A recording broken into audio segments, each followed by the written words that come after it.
Hello बच्चों, welcome to गणित अंक। कैसे हैं आप सब लोग। एग्जाम्स 3-4 दिनों में आ गए हैं। आपने सारी पढ़ाई कर रखी है। हाँ बच्चों, आपकी पढ़ाई अब अच्छे से हो चुकी है। मैं आज के इस वीडियो में आपको ऐसा कुछ नहीं बताऊंगा कि ये पढ़ के जाओ, ये कर लो, ऐसा करोगे तो पक्के मार्क्स मिलेंगे। नहीं, आज मैं आपको बताऊंगा लास्ट 3-4 डेज में हमारा अप्रोच क्या होना चाहिए। आज मैं आपको बताऊंगा कि यार आपकी जो कंपटीशन है सिर्फ पढ़ाई जिसने की वो जीतेगा, ऐसा नहीं है। कुछ और चीज़ें हैं जो आपको पक्का से अच्छे से जाननी है और उसको अप्लाई करना है। तो चलिए सुनते हैं, समझते हैं आज के इस वीडियो में कि मेरा आखिरी 3-4 दिन में अप्रोच क्या होना चाहिए।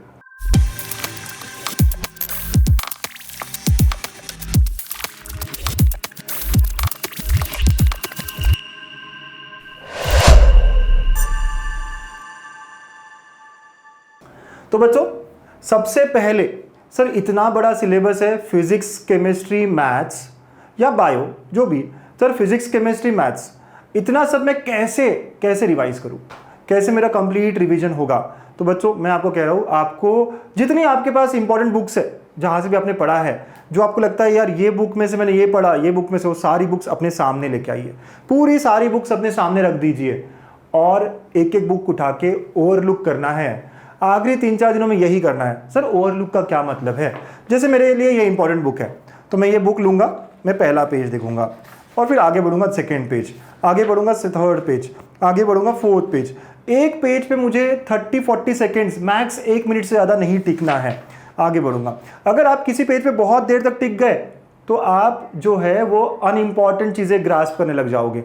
आपने ये सारी चीज़ें काफ़ी बार पढ़ी है, आपको पता है कि इस पेज पे क्या इंपॉर्टेंट है, तो वो बहुत जल्दी ओवरलुक करते दिख जाता है। अच्छा यहाँ पे ये फॉर्मूला इंपॉर्टेंट है, ऐसा ऐसा है, चलो आगे बढ़ गया, आगे बढ़ गया, आगे बढ़ गया, ऐसा होता जाता है। लेकिन अगर आप ज़्यादा टाइम देने लग गए तो जो इंपॉर्टेंट नहीं है वो भी आप पकड़ने लग जाते हो, जिसकी नीड नहीं है अब, राइट। तो ऐसे करते करते आपको सारे बुक्स, फिजिक्स के, केमिस्ट्री के, मैथ्स के, जितने भी आपने सारे चैप्टर्स को ऐसे ओवरलुक आप आराम से कर सकते हो 2 या 3 दिनों में, बहुत आराम से। और यही करना है, इससे मेरा कॉन्फिडेंस बूस्ट होगा। यस बच्चों, मैं खुद भी यही करता था। जब भी मैं पढ़ाई करता हूँ तो लास्ट मोमेंट पे मैं ऐसे ही ओवरलुक करता हूँ, सारा सिलेबस देखता हूँ, उससे मुझे पिक्टोरियल मेमोरी बनती है।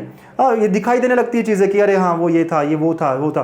पिक्टोरियल मेमोरी बनानी है आपको और ये आराम से अच्छे से हो सकती है बच्चों। मैं फिर कहता हूँ आपकी पढ़ाई हो चुकी है, आपको बस अब हल्का सा रिवीजन चाहिए। और रिवीजन भी बहुत देर तक एक एक टॉपिक पे टिकना नहीं है।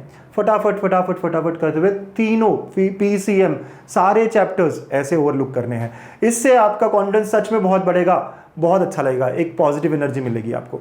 This is my first point two all of you. Please maintain करिएगा आपका, ओवरलुक करिएगा, ठीक है। सेकेंड पॉइंट है मेंटेन योर हेल्थ। हेल्थ बहुत प्रायोरिटी पे है। आप ही सोचिए, अगर 2 बच्चे हैं, एक बच्चा, दोनों बच्चों ने इक्वल पढ़ाई करी है, एक बच्चा मस्त अच्छे से खाना खाता है, अच्छे से रेस्ट करता है, सारी चीज़ें अच्छी है, तो वो एग्जाम के दिन जा रहा है, और दूसरा बच्चा जिसकी हेल्थ थोड़ी सी कमज़ोर हो रही है, हाँ कुछ बुखार आ गया, सर्दी आ गई, खांसी आ गई, क्योंकि वो प्रॉपर रेस्ट नहीं कर रहा, प्रॉपर फूड नहीं खा रहा। और जो बच्चे हॉस्टल में रहते हैं उनका तो बहुत ज़्यादा टेक केयर करना होगा आपको। तो बच्चों आप ही बताओ किसका रिजल्ट बेटर आने के चांसेस है? जिसकी हेल्थ अच्छी है ना। आप खुद ही कंपेयर करो ना 2 बच्चों में, अगर इक्वल पढ़ाई करने के बाद भी कौन जीतेगा। यस, तो आपको आपकी हेल्थ मेंटेन करना बहुत ज़रूरी है लास्ट डेज में। ऐसा कुछ नहीं खाना है जंक फूड या कोई और फूड जिससे आपका पेट खराब हो जाए, जिससे आपको और कोई तरीके की तकलीफ हो जाए।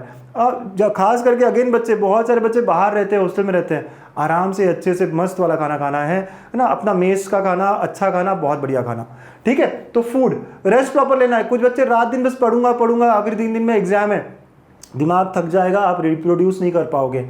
आराम से रेस्ट भी लेना है, बहुत ज़रूरी है रेस्ट करना।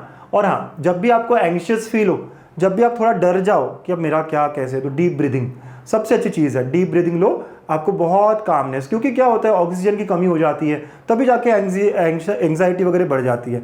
तो आपको डीप ब्रीदिंग भी रखनी है। तो बच्चों हेल्थ मेंटेन करना। सेकंड, आपको आपका परफॉर्मेंस मेंटेन करना है। यस, मेंटेन की बात कर रहा हूँ, बढ़ाना नहीं है। और लोग घटाते हैं, वो नहीं।